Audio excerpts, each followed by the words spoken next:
Praise the lord, హల్లెలూయా. ఎలా ఉన్నారు? బాగున్నారా? ఇది మీ అద్భుత సమయం లైవ్ ప్రోగ్రాంలో మరొకసారి కలుసుకునే అవకాశం ఇచ్చినందుకు ప్రభువుని స్తుతిస్తున్నాను. మరి ఈరోజు ఒక షార్ట్ మెసేజ్, క్లుప్తమైన సందేశము తెలుసుకుందాము. చాలామంది ఫ్యామిలీలో భార్యాభర్తల మధ్యలో గొడవలు, మిస్అండర్స్టాండింగ్స్, లేకపోతే ఒకరి అభిప్రాయాలు ఇంకొకరితో మ్యాచ్ అవ్వక చాలా పోరాటాలుగా ఉంటాయి. కానీ ఒక యేసు ప్రభువుని నమ్మిన క్రిస్టియన్ ఫ్యామిలీ ఎలా ఉండాలి అని మనం బైబిల్లో చూస్తే నాకు బాగా నచ్చే family Aquila, Priscilla. Aquila, Priscilla వీళ్ళిద్దరిలో అక్విలా అనే వ్యక్తి యూదుడు, ప్రిస్కిల్లా అనే అమ్మాయి రోమియురాలు. అయితే వీరిద్దరూ కలిసి వివాహం చేసుకొని ఈ డేరాలు కుట్టుకునే టెంట్ మేకర్స్, అంటే టెంట్లు కుట్టుకుంటూ చిన్న వ్యాపారం చేసుకుంటూ ప్రభువుని నమ్ముకొని విశ్వాసంతో నడిచినప్పుడు వాళ్ళు పౌల్ని, అపోస్తులుడైన పౌల్ని కలుసుకుని కొరింథీలో, ఆ తర్వాత పౌలు కూడా డేరాలు కుడతాడు అని తెలుసుకొని పౌలుతో కలిసి 1 సంవత్సరంన్నర వరకు ఆ కొరింథీ పట్టణంలో ఉండి ఆయనకి ఉపచారం చేస్తూ, ఆయనకి సువార్త పరిచర్యలో సహాయం చేస్తూ అనేక విధాలుగా హెల్ప్ చేసేవారు. ఫైనాన్షియల్గా, ఆతిథ్యం, హాస్పిటాలిటీ ఆతిథ్యం ఇచ్చే విషయంలో సేవకుడికి మరి అనేక సహాయం చేసి విషయాల్లో సహాయం చేసి ఆ తర్వాత పౌలుతో ఎఫ్ఎస్సికి వెళ్తారు. ఎఫ్ఎస్సికి వెళ్ళాక అక్కడ కొద్ది సమయం తమ ఇంట్లో ఒక చిన్న గృహకూడిక పెట్టుకొని, కాటేజ్ పెట్టుకొని తమ ఇంట్లో కొంతమందిని, అన్యుల్ని అలాగే యూదుల్ని, ప్రభు వాక్యం విని రక్షించబడే ప్రతి ఒక్క వ్యక్తిని తమ ఇంట్లో చేర్చుకొని సువార్త ప్రకటించి ఆతిథ్యం ఇచ్చి దేవుని మాటలు పౌలు ద్వారా ప్రకటింపచేసేవారు. మరి ఆ సమయంలో అనేక పోరాటాలు వాళ్ళు ఎదుర్కొన్నారు. ఆ సమయంలో సువార్త చెప్పడానికి కానీ వినిపించడానికి ఏ పర్మిషన్స్ లేవు. అయినా సరే వాళ్ళు తమ ప్రాణాన్ని త్యాగం చేసి పౌలుకి సహాయం పడి ఆయన సేవలో ఎంతో ఉపయోగపడ్డారు. అయితే సువార్త చెప్పేవారు ఎంత దీవించబడతారో, సువార్త చెప్పడానికి తమ కుటుంబాన్ని, తమ జీవితాన్ని, తమ ఇంటిని, తమ ఆర్థిక స్థితిని దేవునికి ఇచ్చేవారు కూడా అదే రీతిగా దీవించబడతారు. అయితే అక్విలా, ప్రిస్కిల్లా సువార్త పని కొరకు సహాయపడిన కుటుంబంగా, ఒక మంచి విశ్వాసులుగా, మంచి పునాది కలిగిన కుటుంబంగా మనం చూస్తాము. మరి ఈ రోజుల్లో చాలామంది క్రైస్తవులు మీ 2nd జనరేషన్ కావచ్చు, 3rd జనరేషన్ అయి ఉండొచ్చు. మీరు 2-3 తరాల నుంచి మీ తాత గారు, మీ అమ్మమ్మ గారు, లేదా మీ నాన్న, మీ అమ్మగారు, తర్వాత మీరు మారి ఉండొచ్చు, ప్రభువుని తెలుసుకుని ఉండొచ్చు. సో వాళ్ళ ప్రార్థన, వాళ్ళ దీవెన మీకు ఎంతో ఆశీర్వాదకరంగా ఉంటుంది. సో ఒక క్రైస్తవ కుటుంబం అక్విలా, ప్రిస్కిల్లా లాగా జీవించినట్లయితే ఈ రోజుల్లో ఆ పిల్ల తరాలు దీవించబడతారు. మరి అక్విలా, ప్రిస్కిల్లా గురించి ఒక చక్కటి మాట రాయబడింది వాక్యంలో. చూద్దాం. రోమీయులకు రాసిన పత్రిక 16వ అధ్యాయము 3 నుంచి 5 వచనాలు చదువుదాం. రోమీయులకు రాసిన పత్రిక 16వ అధ్యాయం 3-4 వచనాలు. క్రీస్తునందు నా జతపని వారైన ప్రిస్కిల్లకును అకులకును నా వందనములు చెప్పుడి. వారు నా ప్రాణము కొరకు తమ ప్రాణములను ఇచ్చుటకైనను తెగించిరి. మరియు వారి ఇంట ఉన్న సంఘమునకు వందనములు చెప్పుడి. నేను మాత్రము కాదు, అన్ని జనులలోని సంఘముల వారందరూ వీరికి కృతజ్ఞులై ఉన్నారు. చూడండి, క్రీస్తు యేసునందు నా జత పనివారైన, అంటే ఫెలో వర్కర్స్.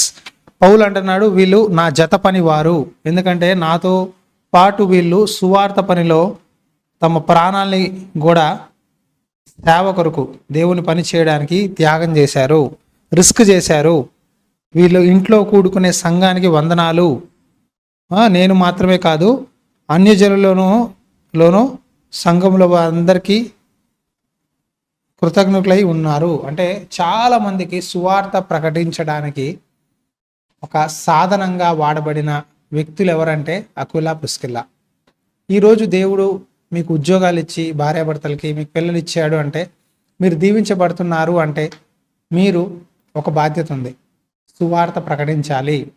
లేదా మీరు ప్రకటించలేకపోతే, మీకు ఆ పిలుపు లేకపోతే సువార్త పని చేసే వారికి, సేవకులకి సహకరించాలి, సేవకులకి ఆతిథ్యం ఇవ్వాలి. సేవకులు సువార్త ప్రకటించడానికి కావలసిన ఆ వాతావరణం, అంటే కొంతమందిని గ్యాదర్ చేయడం కానీ, ఆహారం పెట్టడం కానీ, అరేంజ్మెంట్స్ చేయడం కానీ చేసినప్పుడు మీ కుటుంబం దీవించబడుతుంది.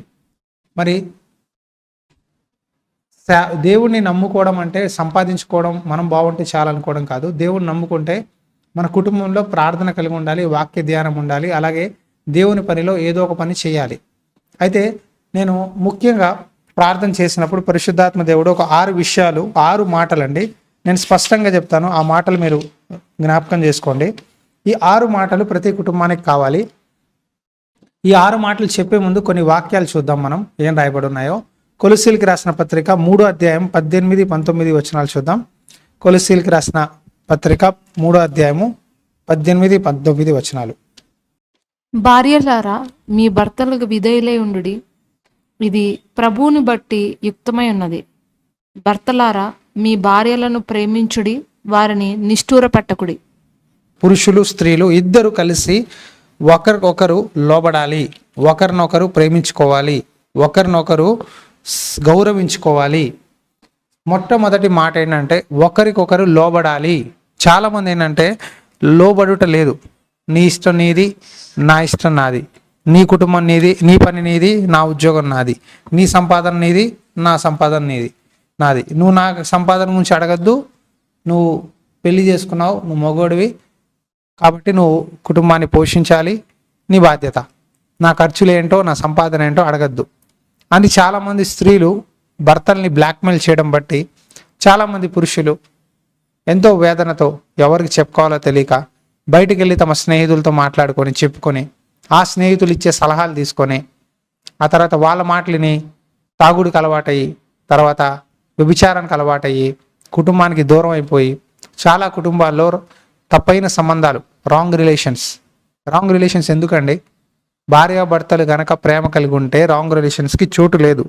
చాలామంది భార్యాభర్తలు సరిగా ఉండకపోవడం బట్టి కుటుంబాల్లో ఈ రాంగ్ రిలేషన్స్, మిస్అండర్స్టాండింగ్స్, గొడవలు, ఆ తర్వాత ఒకరు అంటే ఇంకోరు ద్వేషించుకోవడము, ఒకే ఇంట్లో ఉన్న వేరే వేరే రూమ్లో పడుకోవడం, ఒకే ఇంట్లో ఉన్న భార్య చేసే భోజనం భర్త తినకపోవడం, హోటల్ నుంచి తెచ్చుకొని తినడం, ఒకే ఇంట్లో ఉన్న ఒకరంటే ఇంకోరు సీక్రెట్స్ మెయింటైన్ చేయడం, దాపరికాలు పెట్టుకోవడం, నా ఫోన్ నువ్వు టచ్ చేయదు, నాకు ప్రైవసీ కావాలి, నీ ఫోన్ నేను టచ్ చేయను, నాకు ప్రైవసీ ఉంది అని చెప్పి ఇలా ప్రైవసీ అని భార్యాభర్తల మధ్యలో ప్రైవసీలు ఉండవండి. భార్యాభర్తల్లో ప్రైవసీలు ఉండవు, పర్సనల్స్ ఉండవు. ఇద్దరు కలిసి మెలిసి ఉండాలి, ఇద్దరు ఒకరికొకరు అండర్స్టాండ్ చేసుకోవాలి, ఒకరి బాధ ఇంకొకరికి చెప్పుకోవాలి, ప్రతిదీ మీరు మాట్లాడుకోవాలి. ముఖ్యంగా స్త్రీలు తల్లితో మాట్లాడినప్పుడు, మామగారితో తండ్రితో మాట్లాడినప్పుడు ఏది కూడా మీ భర్తని గురించి చెడుగా మాట్లాడకూడదు, లేకపోతే మీకు భర్తకి తెలియకుండా ప్లాన్ వేయకూడదు. చాలామంది ప్లాన్లు వేస్తారు. నా భర్తకి మా అమ్మగారు నాకు డబ్బులు ఇచ్చిందని, లేదా నేను ఇది కొనుక్కోవాలని చిన్న చిన్న విషయాల్లో అబద్ధాలాడి భర్త దగ్గర చెప్పకుండా మోసం చేసి చాలా బాధలు, ఇబ్బందులు పడుతున్నారు. ఒకరికొకరు అబద్ధాలు ఆడద్దు, ప్రతి ఒక్కటి కలిసి మెలిసి ఇద్దరు ఉండండి. ఏదున్నా సరే, మీరు ఏ వస్తువు కొన్నా సరే మీ భర్తకి చెప్పండి. ఏమండి, నేను ఇది కొందాం అనుకుంటున్నాను, నేను ఇక్కడికి వెళ్దాం అనుకుంటున్నాను, నేను నా ఫ్రెండ్స్తో షాపింగ్ వెళ్తాను, లేకపోతే నేను మా అమ్మగారింటికి వెళ్తాను, ప్రతిదీ చెప్పి చేయండి. చెప్పి చేయడం దేవుడి పద్ధతి. చాలామంది చెప్పి చేయకపోవడం బట్టి గొడవలు అవుతున్నాయి. భర్త ఎంతో ప్రేమించి భార్యని ఒక బాధ్యత కలిగి అన్నీ చేసే వ్యక్తికి చెప్పాలి. నీ కుటుంబాన్ని పోషించి, నీ పిల్లల్ని చదివించి, నీకు ఇంట్లో కావాల్సిన అవసరతలన్నీ తీర్చే వ్యక్తిని నువ్వు గౌరవించి ప్రేమించినప్పుడు ఆ వ్యక్తి ఎంతో ఆనందిస్తారు. కాబట్టి స్త్రీలు భర్తకి లోబడుట అంటే బానిసగా ఉండడం అని కాదు. ఇద్దరు సమానమే, స్త్రీ పురుషులు ఇద్దరు సమానమే దేవుడి దృష్టిలో. కాకపోతే ఇద్దరు ఏక మనస్సు కలిగి ప్రతిదీ షేర్ చేసుకొని, షేర్ అంటే ప్రతిదీ అంటే ఫైనాన్షియల్, ఆర్థిక విషయాలు కానీ, ఆత్మీయ విషయాలు కానీ, కుటుంబంలో జరిగే ప్రతిదీ ఇద్దరు షేర్ చేసుకోవాలి. దయచేసి మీ ఇంట్లో జరిగే విషయాలు అటు కానీ ఇటు కానీ అత్తమామలు కానీ తల్లిదండ్రులు కానీ చెప్పద్దు. అది మీ కుటుంబానికి నష్టం తీసుకొస్తుంది. చాలామంది అక్కడ ఇక్కడ చెప్పుకొని, వాళ్ళకి వీళ్ళకి చెప్పుకొని, స్నేహితులకు చెప్పుకొని, అత్తమామలకు చెప్పుకొని ఇంటిని గొడవకి లాక్కొని చాలా డైవర్స్ కేసులు, ఎందుకంటే మూడో వ్యక్తి దూరడం బట్టి. అందుకే ప్రభు వారు ఒక మాట అన్నారు. మత్తయి సువార్త 19వ అధ్యాయం 6వ వచనంలో ఒక మాట ఉంది, చూద్దాం. మత్తయి సువార్త 6వ అధ్యాయం 19వ వచనం. కాబట్టి వారికను ఇద్దరు కాక ఏక శరీరంగా ఉన్నారు గనక దేవుడు జతపరచిన వారిని మనుష్యుడు వేరుపరచకూడదు అని చెప్పెను. కాగా దేవుడు జతపరిచిన వారిని వారికను ఇద్దరు కాక మూడో వ్యక్తి వేరు చేయకూడదంట. సో దేవుడు కలిపిన కుటుంబం, భార్యాభర్తలుగా ఉన్నవారు మీ ఇద్దరి మధ్యలో దయచేసి మూడో వ్యక్తిని తీసుకురావద్దు. ఎప్పుడైతే మీ మధ్యలో మూడో వ్యక్తి వస్తాడో అక్కడ అపవాదికి చోటిచ్చిన వారు అవుతారు.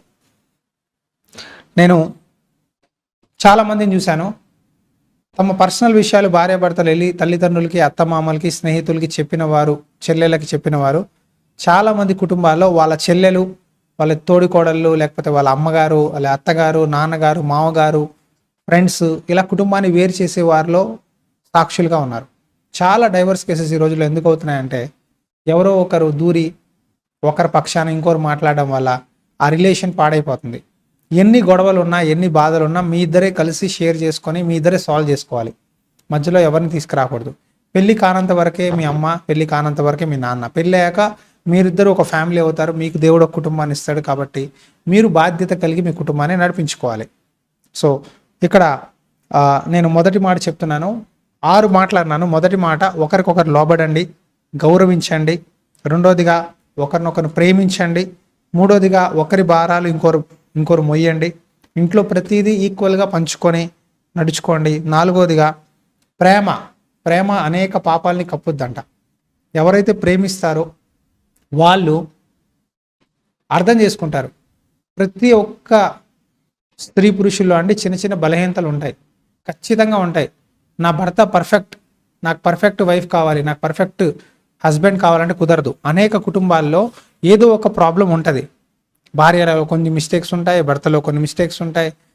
మేబీ మీ భర్తకి కొంచెం కోపం ఎక్కువ ఉండొచ్చు, మేబీ మీకు కొంచెం నోరు ఎక్కువ అయి ఉండొచ్చు. కొంతమంది స్త్రీలు బక అరుస్తూ ఉంటారు, కొంతమంది పురుషులు కోప్పడతా ఉంటారు. సో ప్రతి ఒక్క కుటుంబంలో ఏదో ఒక ప్రాబ్లమ్స్ ఉంటాయి. ప్రాబ్లం ఉంది కాబట్టి, నువ్వు ఇలా ఉన్నావు కాబట్టి నాకు నువ్వు వద్దు అని చెప్పడానికి లేదు.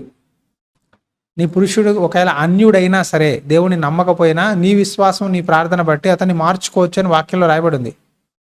కానీ చాలామంది క్రైస్తవులే ఉండి మందిరానికి వెళ్తూ కూడా కుటుంబాన్ని పాడు చేసుకునేవారు చాలామంది ఉన్నారు.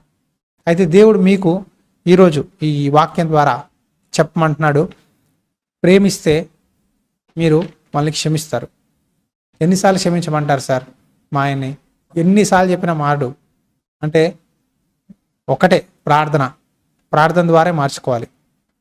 మీ భార్యలో నచ్చని పనులు చేయొద్దు. మీరు తాగే వ్యక్తి అయితే, సిగరెట్ తాగితే, మందు తాగితే, మీరు తాగే వ్యక్తి అయితే మీకు భార్యకి నచ్చని పనులు చేయొద్దు. అది చాలా డేంజర్.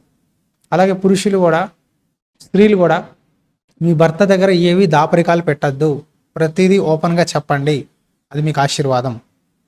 ప్రేమ అనేక విషయాల్ని కప్పుద్దంట. ఒకరి బాధలు, ఒకరి మిస్టేక్స్ ఇంకోరు ఒప్పుకొని సారీ చెప్పుకొని కుటుంబ ప్రార్థన చేస్తూ వాక్యం ఏం చెప్తుంది, ప్రభు ఏం చెప్తున్నారు, దేవుని చిత్తం మన పట్ల ఏంటి అని వాక్యంతో మీ కుటుంబాన్ని కట్టుకుంటే, ప్రార్థనతో మీ కుటుంబాన్ని కట్టుకుంటే మిస్అండర్స్టాండింగ్స్ ఉండవు. ఒక పాస్టర్ గారికి తన భార్యకి ఇద్దరికి ఎప్పుడు మనస్పర్ధలు అయ్యేదంట. ఏ నిర్ణయం తీసుకున్నా స్త్రీ ఆవిడ ఒకటి అనేదంటే, ఈయన ఒకటి అనేవారంట. అప్పుడు ఇద్దరు కూర్చొని ఒక మాట అన్నారంట, ఇక మాట నీ ఇష్టం కాదు, నా ఇష్టం కాదు, నువ్వు ప్రార్థన చేయి, నేను ప్రార్థన చేస్తా, ఇద్దరం కలిసి ప్రార్థన చేసి దేవుడి చిత్తం చేద్దాం అన్నారంట. ఎప్పుడైతే వాళ్ళు దేవుడి చిత్తం చేయడం ప్రారంభించారో గొడవలు, తర్వాత మనస్పర్ధలు అన్నీ పోయినాయంట. సో మీరు క్రైస్తవులు అయితే, దేవుని నమ్ముకుంటే, మీ ఇద్దరు కలిసి దేవుని చిత్తం చేయండి. ఫైనాన్షియల్ విషయాల్లో చాలామంది తొందరపడి ఈఎంఐలని, అప్పులని చేసి ఇల్లులు కట్టుకొని చాలా బాధపడి, నువ్వు మళ్ళా నీ వల్లే అప్పు చేశాను, నిన్ను సంతోష పెట్టడానికి నేను అప్పు చేశా, ఇల్లు కట్టా, ఇప్పుడు చూడ ఎంత బాధపడుతున్నాను, నువ్వు నాకు డబ్బులు తీసుకురా అని చెప్పేవాళ్ళు చాలామంది ఉన్నారు. మీద డబ్బులు లేకపోతే అద్దీంట్లో ఉండండి, కంగారు లేదు. దేవుడి చిత్తం అయితే తగిన సమయంలో ఇస్తాడు. అంతవరకు కనిపెట్టండి. చాలామంది వెయిటింగ్ లేదు. ఈ ఫాస్ట్ లోకంలో తొందరగా సంపాదించేయాలి, ఎవరికో చూపించుకోవడానికి నేను బాగుండాలి, ఎవరికో చూపించుకోవడానికి నేను పైకి వచ్చేయాలి అనుకొని ఎవరినో స్టేటస్ కోసం, ప్రెస్టేజ్ కోసం చేసి చాలామంది అండి అప్పుల పాలైపోతున్నారు. ఈ రోజుల్లో చాలా కుటుంబాల్లో అప్పులు అప్పులు అప్పులు, ఫైనాన్సెస్ అప్పులు సమస్యలండి, ఏంటండి అంటే ఈఎంఐ. ఉన్నంతలో సంతోషంగా ఉన్నాడు. దేవుడు ఎంత ఇచ్చాడో దాంట్లో ఉంటే చాలు. ఓవర్గా ఎక్స్పెండ్ చేసి లేదా ఓవర్గా లగ్జరీగా ఉండాలనుకొని ఎవరినో చూసి మనం కుటుంబాన్ని పాడు చేసుకోకూడదు, ఫైనాన్షియల్ స్టేటస్ని పాడు చేసుకోకూడదు. దేవుడు మనకి ఎంత ఇచ్చాడో అంతలో ఉండాలి. కొంచెంలో నమ్మకంగా ఉంటే అనేక వాటిలో దేవుడు దీవిస్తా అంటున్నాడు. చాలామంది ఫ్యామిలీస్లో ఈరోజు ఓర్పు, తగ్గింపు, సెల్ఫ్ కంట్రోల్, రెస్పాన్సిబిలిటీ లేదు, ఒక డిసిప్లిన్ లేదు. ఆధ్యాత్మిక విషయాల్లో కూడా కొంతమంది స్త్రీ పురుషులు అనుకుంటారు, నేను నీకన్నా భక్తిపరురాల్ని, నీకన్నా నాకు వాక్యం బాగా తెలుసు, నీకన్నా నేను బాగా ప్రార్థన చేస్తా. ఇలా మనస్పర్ధలు, పోటాపోటీలు వద్దు. ఇద్దరు ఏక మనస్సు కలిగి, ఏక భావం కలిగి ప్రార్థన చేస్తే మీ పిల్లలు ఫ్యూచర్ వాళ్ళు, ఎందుకంటే మిమ్మల్ని గమనిస్తారు పిల్లలండి, మనం చేసే ప్రతిదీ గమనిస్తారు. కాబట్టి మనం సరిగా ఉంటే వాళ్ళు ఒక మంచి ఫ్యామిలీస్, రాబోయే తరాల్లో ఫ్యామిలీస్గా మారుతారు. కాబట్టి మనం చేసే ఎవ్రీ యాక్షన్ పిల్లలు గమనిస్తారు. సో గుర్తుపెట్టుకోండి, మనం రెస్పాన్సిబుల్గా ఉండాలి, బాధ్యత కలిగి ఉండాలి, ఓర్పు కలిగి ఉండాలి, తర్వాత సెల్ఫ్ కంట్రోల్ కలిగి ఉండాలి. దేవుడు జతపరిచిన కుటుంబాన్ని దయచేసి వేరు చేసుకోవద్దు. కోపం వస్తే నేను విడిచిపెడతా, నాకు నువ్వు వద్దు, నేను వదిలేస్తా, నేను విడాకులు తీసుకుంటా, నేను వెళ్ళిపోతా మా ఇంటికి, ఇలాంటి మాటలు మాట్లాడద్దు. ఏది ఉన్నా సరే కూర్చొని తగ్గించుకొని, ఒక మెట్టు తగ్గితే పర్లేదు. ఒక మాట అంటే కోపంలో భర్త తగ్గి మాట్లాడితే స్త్రీలు ఏం పర్లేదు. ఈగోకి, అసూయకి, గర్వానికి చోటిచ్చి చాలామంది డైవర్స్ కేసులు తెలుసా, కోర్టు కేసుకి ఎన్ని డైవర్స్ కేసెస్ తెలుసా. ఈరోజు పిల్లలు బాధపడుతున్నారు. చాలామంది ఒక వ్యక్తిని వివాహం చేసుకొని పిల్లలు, కానీ ఆ పిల్లలు చిన్నగా ఉండగా వాళ్ళకి విడాకులు ఇచ్చి మళ్ళీ ఇంకో వ్యక్తిని చేసుకొని, ఆ పురుషుడు ఇంకో ఆమెను చేసుకొని, ఆ మొదటిగా జరిగిన వివాహంలో ఆవిడకి పుట్టిన ఆ పిల్లోడు తల్లి అక్కడ తల్లి ఇక్కడ తండ్రి, ఈ రెండో ఆవిడతో ఉండలేక ఎన్ని బాధలు పడుతున్నారు తెలుసా ఈరోజు పిల్లలు. ఈరోజు చాలామంది పిల్లలు బాధపడుతున్నారండి. ఎందుకంటే మంచి మ్యారేజ్ లైఫ్ లేకపోతే పిల్లలు చాలా బాధపడతారు. ఈ వాక్యం ఏంటంటే ప్రియమైన సహోదరులారా, ప్లీజ్ దయచేసి మీ పిల్లల భవిష్యత్తు కొరకు మీ కుటుంబ విషయాల్ని మీరే సాల్వ్ చేసుకోండి. కరెంటులో ఒక పాజిటివ్ నెగిటివ్ ఎలా ఉంటుందో మనం కూడా కొన్నిసార్లు తగ్గించుకోవాలి. కొన్ని విషయాల్లో మనం తగ్గించుకున్నప్పుడే మన కుటుంబం కట్టబడుతుంది. తగ్గించుకోలేదనుకో, నాకు వద్దు, నువ్వు ఎంతటైతే నేనెంత, నువ్వు ఏంటంటే నేనేంటి అని మాటకు మాట మాట్లాడుకుంటే ఆ కుటుంబం నిలబడదు. ఎక్కడైతే ఎవరో ఒకరు తగ్గాల్సిందే, తప్పదు. కొన్నిసార్లు పురుషులు తగ్గుతారు, కొన్నిసార్లు స్త్రీలు తగ్గుతారు. తగ్గించుకుంటే నీ కుటుంబం నిలబడుతుంది. జ్ఞానవంతురాలు తన ఇల్లు కట్టుకుంటుందంట. తన ఇంట్లో తన పిల్లలు, తన భర్త, తన కుటుంబ స్థితి జాగ్రత్తగా పరీక్షిస్తుందంట. ప్రతిదీ అవసరతలన్నీ తీరుస్తుందంట. ఫైనాన్షియల్గా, స్పిరిచువల్గా, అన్ని విధాలుగా జ్ఞానవంతురాలైన స్త్రీ కుటుంబంలో సహకరిస్తుందంట. మీరు జ్ఞానవంతురాలైన స్త్రీయా అయితే దేవుడు మీతో చెప్తున్నాడు, కుటుంబాన్ని పాడు చేసుకోవద్దు. ఇంకో మాట నేను గమనించింది ఏంటంటే, ఈ బంధువులు వస్తే, రిలేటివ్స్ వస్తే, పండగలు ఉంటే, ఏదైనా మ్యారేజ్ ఫంక్షన్స్ ఉంటే మీ ఇంట్లో విషయాలు చెప్పద్దు, మీ ఫైనాన్షియల్ స్టేటస్ చెప్పద్దు, గొప్పలకి వెళ్ళొద్దు. నా దగ్గర ఇది ఉంది, అది ఉంది, మా ఆయన అదన్నా ఇచ్చాడు, ఇది ఇచ్చాడు, గొప్పలకి వెళ్ళొద్దు. ఎందుకంటే ఏడ్చే వాళ్ళు మీ చుట్టూ ఎక్కువ ఉంటారు. మీ భార్య గురించి మీ బంధువు ఎవరో వచ్చి చెడ్డగా చెప్తే, అలాగే మీ భర్త గురించి మీ రిలేటివ్స్ కానీ ఫ్రెండ్స్ కానీ చెడ్డగా చెప్తే నమ్మద్దు. మీరు చెప్పాలి, నా భర్త గురించి నాకు బాగా తెలుసు, నా భార్య గురించి నాకు బాగా తెలుసు, నువ్వెవరు చెప్పడానికి అని మీరు చెప్పాలి. ఇంకొక ప్రాబ్లం ఏంటంటే, చాలామంది అనుమానం పెనుభూతం అంట. పెనుభూతం. చాలామంది అనుమానం పెట్టుకొని, డౌట్ పెట్టుకొని, నేను ఉద్యోగానికి వెళ్ళాక నా భార్య ఎవరితో మాట్లాడుతుందో ఫోన్లో. ఈరోజు చాలామందికి అనుమానాలు. ఈ అనుమానం ఉండేవాళ్ళు కుటుంబం సాగదు. అనుమానం ఉండకూడదు, ట్రస్ట్ ఉండాలి. నమ్మకం ఉన్నప్పుడే కుటుంబం ముందుకెళ్తుంది. ఒకరు నమ్మాలి. పూర్తిగా నమ్మాలి. ఏక శరీరం అన్నాడు. ఆదిలో ఆదాం పుట్టిన దేవుడు ఆదాంని మట్టిలోని తీసినప్పుడు తనకి సాటి అయిన సహకారి ఇది ఎవ్వరు దొరకలేదంట. అందుకే దేవుడు తన పక్కటెముకలు తీసుకొని అవ్వని తయారు చేశాడు, స్త్రీని. ఈమె నరుల్లోంచి వచ్చింది కాబట్టి నారి అనబడును అని చెప్పినప్పుడు వాళ్ళిద్దరూ సంతోషంగా ఉన్నారంట. సో మనిద్దరికి భార్యాభర్తలుగా ఉన్నాం, మనం ఏది దాచుకోకూడదు, మనం మంచిగా ప్రేయర్ చేయాలి, మన వాక్యం చదవాలి, దేవుడి చిత్తం మన జీవితంలో చేయాలి. దేవుడికి ఒక గొప్ప ప్రణాళిక ఉంది మన పట్ల. మన ఇద్దరం కలిసి దాంట్లో ఒక పాలిభాగస్తులుగా ఉండాలి, పార్ట్నర్షిప్గా ఉండాలి, ఫెలోషిప్లో ఉండాలి, మనం బలపడదాము అని అనుకునే వాళ్ళు వాళ్ళ పిల్ల తరాలు దీవించబడతారు. అబ్రహాము, సారా, ఇస్సాకు, రెబెకా, తర్వాత యాకోబు, వీళ్ళందరూ దీవించబడ్డారు. వీళ్ళందరూ యథార్థంగా భక్తిలో, కుటుంబ విషయాల్లో నమ్మకంగా ఉన్నారు. మనం మంచిగా ఉంటే మన పిల్లలు దీవించబడతారు. కీర్తన 128 128 మీరు చదివితే, యెహోవా యందు భయభక్తులు కలిగిన వాడు ఇలాగూ ఆశీర్వదించబడును అని రాయబడి ఉంటుంది. దాంట్లో నీ భార్య ఒక ద్రాక్ష ఎలా ఉంటుంది, ద్రాక్ష వల్లి వలె ఉంటుంది. నీ పిల్లలు బల్ల చుట్టూ మొక్కల వలె ఉంటారు. యెహోవా యందు భయభక్తులు కలిగిన వారు ఇలాగ దీవించబడిన అంటారు. భయభక్తులు కలిగి ఉండాలి. ఆదివారం మందిరానికి వెళ్ళాలి, ఉపవాస ప్రార్థనకి వెళ్ళాలి, రోజు వాక్యం చదవాలి, రోజు కుటుంబ ప్రార్థన చేసుకోవాలి, ప్రతిదీ దేవుణ్ణి అడగాలి. మనుషులతో ఎక్కువగా సంప్రదించడం కన్నా దేవునితో మాట్లాడాలి. నీ కుటుంబాన్ని ఏది కట్టుకోవాలో, ఏది మేలైందో అది నువ్వు వెతికి వెంటాడి మేలు చేయాలి. దయచేసి ఇంకొక మాట, ఎప్పుడు కూడా మీ బంధువు విషయాల్లో, వేరే కుటుంబ విషయాల్లో జోక్యం చేసుకోవద్దు. అది మీకు రైట్ లేదు. ఎవరు వచ్చి సలహా అడిగినా ఎంతవరకు చెప్పాలో అంతవరకే. దానికి మించి, లిమిట్కి మించి నమ్మద్దు మనుషుల్ని. నమ్మి మీ ఇంట్లో స్థానం, మీ ఇంట్లో విషయాలు చెప్పి మీరు అన్నీ చెప్పేశారనుకోండి, రేపు వాళ్ళే మిమ్మల్ని చెడ్డ చేసేవారు ఉంటారు. చాలామంది కుటుంబాలు పాడైపోవడానికి కారణం ఫ్రెండ్షిప్స్. ఈ ఫ్రెండ్షిప్స్ ఎక్కువైపోయి అన్ని విషయాలు షేర్ చేసేసుకొని ఇంట్లో మీరు ప్రతిదీ షేర్ చేసుకోవడం వల్ల వాళ్ళే మీ శత్రువులుగా మరి మీ కుటుంబాన్ని పాడు చేస్తారు. ప్లీజ్ కొంచెం ప్రైవసీ మెయింటైన్ చేయండి భార్యాభర్తలుగా ఉన్నవారు. ఆ తర్వాత ప్రేమ అంట క్రియల్లో చూపించాలంట. యేసుప్రభు వారు అన్నారు, 2 ఆజ్ఞలు ఇచ్చారు. ఆ 2 ఆజ్ఞలు ఏంటంటే, మొదట నీ భార్య 2 ఆజ్ఞల్లో ఒకటేంటంటే, నీ దేవుడైన యెహోవాని పూర్ణ మనసుతో, పూర్ణ ఆత్మతో, పూర్ణ బలంతో ప్రేమించు. రెండోదిగా నీ పొరుగు వారిని ప్రేమించు అంటాడు. నిన్ను వలే. నీ పొరుగు వారు ఎవరంటే మొదట బయటి వాళ్ళు కాదు, మీ ఇంట్లో వాళ్ళే. నీ భార్య, నీ పిల్లలు, నీ కుటుంబమే నీ పొరుగువారు. మొదట నీ కుటుంబాన్ని నువ్వు ప్రేమిస్తే బయట వాళ్ళని ప్రేమించగలవు, దేవుణ్ణి ప్రేమించగలవు. కాబట్టి ఇంట్లో అవసరతలు పురుషుడు తీర్చాలి. చాలామంది సోమరులుగా ఉండి పురుషులు ఉద్యోగం చేయకుండా భార్య మీద పడి తింటూ, లేకపోతే భార్య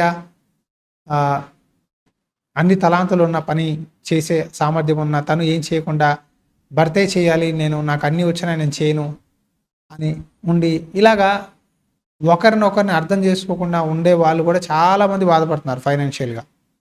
అలా కాదు, 2 చేతులు కలిస్తేనే చప్పట్లు అంటారు. అలాగే ఇద్దరు కలిసి ఒక డెసిషన్ తీసుకొని, ఒక బిజినెస్ కానీ, ఒక జాబ్ కానీ, ఏది చేసినా ఇద్దరు కలిసి ఈ రోజుల్లో చేసినప్పుడే కుటుంబం నిలబడుతుంది.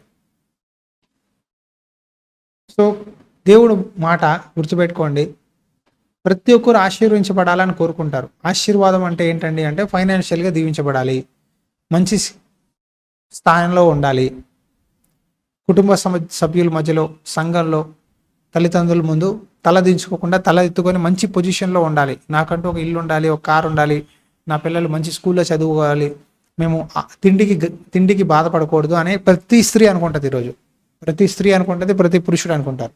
తప్పేం లేదు. ఆశీర్వాదం అనేది అందరికీ కావాలి. సో ఇవన్నీ మీకు కావాలి అంటే మీరు ఇద్దరు కలిసి ఏక మనసు కలిగి ఉండాలి. ప్రతి విషయంలో చాలామంది ఫైనాన్షియల్ విషయాల్లో చాలా అబద్ధాలు ఆడతారు. అబద్ధాలు వద్దు, దాపరికాలు వద్దు, న్యాయంగా, నమ్మకంగా, విశ్వాసంగా ఉండండి. మొదటి ప్రయారిటీ ఏంటంటే, ఇద్దరు కలిసి చేతులు పట్టుకొని ప్రార్థన చేయాలి. చేతులు పట్టుకొని కుటుంబంలో భార్యాభర్తలు ప్రార్థన చేస్తే దేవుడు గొప్ప కార్యాలు చేస్తాడు. ఏ ఇంట్లో అయితే కుటుంబ ప్రార్థన జరుగుద్దో అక్కడ గొప్ప అద్భుతాలు జరుగుతాయి. కాబట్టి ఎవరో దీవించబడుతున్నారు, ఎవరో బాగుపడుతున్నారు, నాకన్నా వాళ్ళు బాగున్నారు, మా అత్తగారు వాళ్ళు బాగున్నారు, నా కజిన్స్ బాగున్నారు, వాళ్ళు అబ్రాడ్లో సెటిల్ అయ్యారు, నువ్వు చూడు నిన్ను చేసుకొని నా బతికేంటి ఇలా అయిపోయింది అని ఎప్పుడు కూడా వేరే వ్యక్తితో, వేరే పురుషులతో నీ భర్తని కంపేర్ చేయొద్దు. తప్పు. నీకు నీ భర్త బెస్ట్, నీ కుటుంబం నీది బెస్ట్, నీ భార్య బెస్ట్. నీకు ఇచ్చిన పరిస్థితిలో ఇప్పుడు ప్రస్తుతం ఎంతైతే ఉందో అది నీకు చాలు. ఫ్యూచర్లో దేవుడు వాళ్ళకన్నా ఎక్కువ దీవిస్తాడు. చాలామంది కంపేర్ చేసుకుంటారు. నీకు మంచి స్థాయి ఉండాలి, మంచి ఉద్యోగం ఉండాలి, మంచి సంపాదించాలి, నా బంధువులు ఏమనుకుంటారు, నా మిత్రులు ఏమనుకుంటారు, నా రిలేటివ్స్ ఏమనుకుంటారు, నీకు ఏమీ లేదు, నీకు సంపాదన లేదు, నీ ఉద్యోగం సరిపోదు, నీ జీతం సరిపోదు అని చాలామంది స్టేటస్ ఈ గొప్పలకి వెళ్ళిపోయి చాలామంది బాధపడుతున్నారు ఈరోజు. గుర్తుపెట్టుకోండి, నీకు నీ భర్తకి దేవుడిచ్చిన ఆదాయంతో సంతోషంగా ఉండండి. తృప్తి కలిగిన జీవితం ఆశీర్వాదం. ఎప్పుడైతే మనం పోల్చుకుంటామో వాళ్ళతో వీళ్ళతో మనం ముందుకు వెళ్ళాం. కాబట్టి ఈ 6 విషయాలు గుర్తుపెట్టుకోండి. కుటుంబాన్ని కట్టుకోవాలంటే ఎప్పుడు ఒకరితో ఒకరు, వేరే వాళ్ళతో, బయట వాళ్ళ వ్యక్తులతో మీరిద్దరూ కంపేర్ చేసుకోవద్దు. రెండోదిగా ఒకరికి ఒకరు లోబడి నమ్మకం కలిగి విశ్వాసంగా ఉండండి. మూడోదిగా మీ ఇంట్లో విషయాలు ఎవరికి చెప్పద్దు. నాలుగోదిగా అనుమానాలు, ఒకరి మీద ఒకరి సందేహాలు పెట్టుకోవద్దు. ప్రతిదీ ఓపెన్ బుక్ లాగా ప్రతిదీ షేర్ చేసుకోండి. ఆ తర్వాత కుటుంబ ప్రార్థన చేయండి, మందిరానికి క్రమంగా వెళ్ళండి, వాక్యానుసారంగా జీవించండి. ఒకరి పాపాలు తప్పులు ఇంకొరు ఓర్చుకోవాలంట. ప్రేమ అనేక పాపాలని కప్పుద్దంట. ఎవరైతే ఈ ప్రేమ కలిగి ఉంటారో వాళ్ళ ఇంట్లో సంతోషం ఉంటుంది, సమాధానం ఉంటుంది. అక్విల్లా ప్రిస్కిల్లాలో నేను గమనించింది ఏంటంటే వీళ్ళిద్దరూ ఎక్కడికి వెళ్ళినా సరే, కొరింథీకి వెళ్తారు, ఎఫెస్సీకి వెళ్తారు, ఎక్కడికి వెళ్ళినా సరే వీళ్ళు ఏక మనసు కలిగి, ఏకభావం కలిగి పౌలుతో పాటు పరిచర్లో సహకరిస్తూ, సేవలో, సువార్త సేవలో సపోర్ట్ చేస్తూ ముందుకెళ్ళారు. కుటుంబం గనక మంచిగా ఉంటే, కుటుంబం సరిగా ఉంటే ఆ ఇల్లంతా దీవించబడుతుంది. సో కుటుంబాలు కట్టబడాలి, విడాకులు క్యాన్సిల్ అవ్వాలి, డైవర్స్ క్యాన్సిల్ అవ్వాలి, పిల్లలు సంతోషంగా ఉండాలి అని మనం ప్రార్థన చేయాలి. ఆ చర్చికి ఒక ఫ్యామిలీ వస్తారు. ఆ స్త్రీ రెండో వివాహం చేసుకుంది. ఆ అమ్మాయికి రెండో వివాహం మొదటి భర్త చనిపోతే మొదటి భర్తతో ఒక బిడ్డ పుట్టింది, కుమార్తె. ఆ అమ్మాయి ఇప్పుడు కాలేజ్ చదువుతుంది. తర్వాత ఆ అమ్మాయి కాలేజ్ చదువుతున్నగానే ఆ అమ్మాయి ఇప్పుడు ఇంకో రెండో పెళ్లి చేసుకుంది. ఆ స్త్రీ రెండో పెళ్లి చేసుకున్నాక వాళ్ళకి ఇంకో పాప పుట్టింది. ఆ పెద్ద అమ్మాయిని రెండో భర్త యాక్సెప్ట్ చేయడు. ఎవడికో పుట్టింది, నాతో వద్దు, నా ఇంట్లో పెట్టద్దు అని ఆవిని అమ్మమ్మ తాతయ్య దగ్గర వదిలేశారు. ఇప్పుడు ఆవిడ భర్త దగ్గర ఉంటూ మొదటి కుమార్తెని విడిచిపెట్టి తర్వాత రెండో భర్తతో ఉంటూ, ఈ రెండో భర్తకి మళ్ళీ ఇంకో భార్య ఉండేది, ఆయనకి ఇంకో ఆమెతో పిల్లోడు ఉన్నాడు. అలా ఇద్దరికి 2 పెళ్ళిళ్ళు అయ్యి ఇద్దరు పిల్లలు ఉండి ముందే మళ్ళీ వీళ్ళిద్దరు కలిసి పెళ్లి చేసుకొని అలా ఆ పిల్లలు ఎంత బాధపడుతున్నారు తెలుసా? ఒక్కొక్కరికి 2 అమ్మమ్మలు, 2 నానమ్మలు, 2 తల్లులు, 2 తండ్రులు ఎంత నరకం అనుభవిస్తున్నారంటే వాళ్ళని చూస్తే చాలా బాధ అనిపిస్తుంది.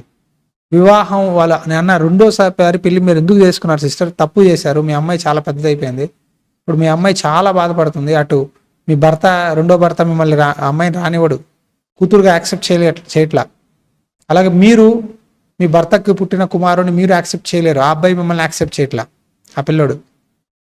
ఇలాంటి గొడవల్లో ఎందుకు మీరు చేసుకున్నారు, తప్పు చేశారు అని చెప్తే బాధపడుతుంది.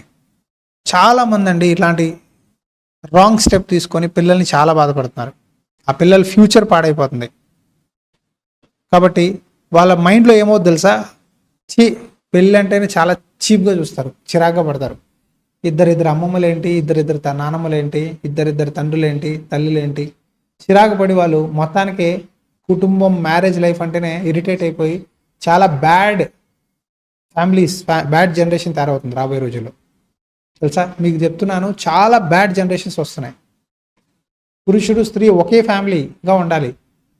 ఇలా వేరైపోయి మళ్ళీ ఇద్దరిని ఇంకోరు పెళ్లి చేసుకొని పిల్లలు కానీ, మళ్ళీ ఇంకోరితో పిల్లలు కానీ, ఇలా 2-3 అయితే ఆ పిల్లల ఫ్యూచర్ ఏమైపోద్ది? చాలా బ్యాడ్.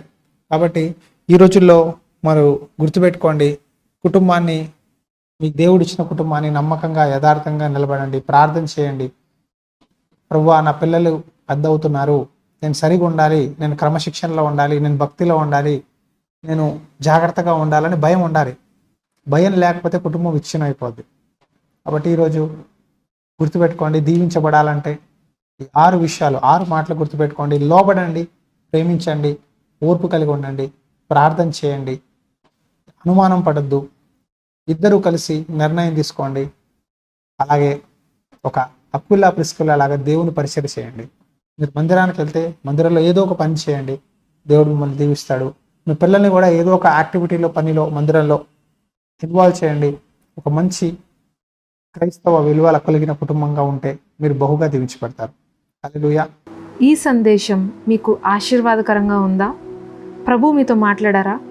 అయితే తప్పకుండా మీ స్నేహితులకు, బంధువులకు కూడా ఈ సందేశాలు షేర్ చేసి దైవాశీర్వాదాలు పొందండి.